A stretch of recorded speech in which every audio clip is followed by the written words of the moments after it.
oh, just let me oh. That clock keeps ticking like a metronome, and my thoughts keep telling me to get me home, but my balls keep telling me to let me oh, just let me oh.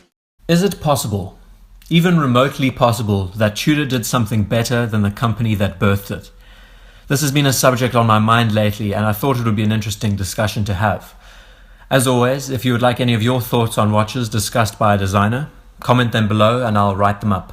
We know this dial. This is the dial of a Submariner. It is ubiquitous nowadays.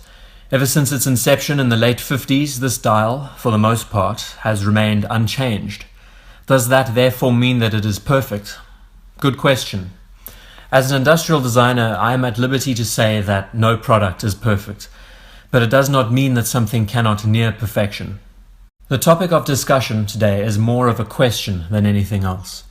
The question is, did Tudor produce a better, if not more interesting dial with the Snowflake than Rolex did with the Submariner dial?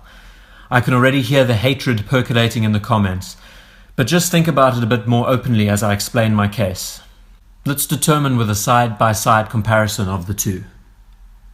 First off, we are dealing with watches with round cases here, so naturally, rounded indices have an advantage by looking very attractive on a dial.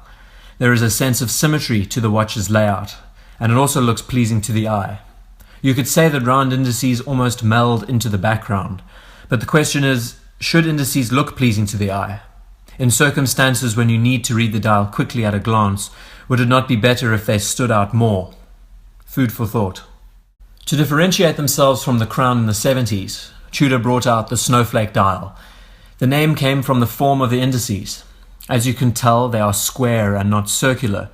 For most people, who give the watch a quick glance from a distance, they probably wouldn't notice a change to the dial's layout. But there is a clear difference on closer inspection. I'm going to go out on a limb and say that this effort of creating a different dial layout was not a planned process. Or should I say, the process was not as methodical as we might think. If we know where Tudor was in the 70s, they weren't exactly in a position to make every call. Case in point, the fact that they were still using practically every component that belonged to Rolex. But in this scramble to differentiate themselves from their cousin, they struck gold. And the more that I look at this dial, the more I am drawn to it. So now let's get into some reasons why this configuration is so compelling. The square indices now reciprocate with the rectangles at the 15, 30 and 45 minute markers. What's more interesting is how the dial appears fuller in presence. The indices take up more space, and visually this is a good look to have. The dial space looks more purposeful and allocated, with less negative space to contend with. Then moving to the hands, the square on the hour hand and on the seconds hand pairs with the squares on the dial. Looking at the dial and the time period when it was produced, it is a very 70s approach to watch design. Now, I might be venturing into uncharted territories when I say that this dial suits function better than form. Where the Submariner dial looks more clean and neat, gorgeous in fact, the Snowflake dial is brash, aggressive and utilitarian.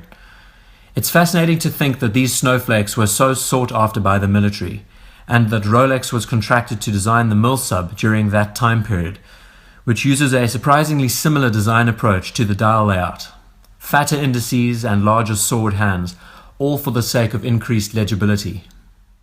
In the end, my interpretation is that I like them both in different ways.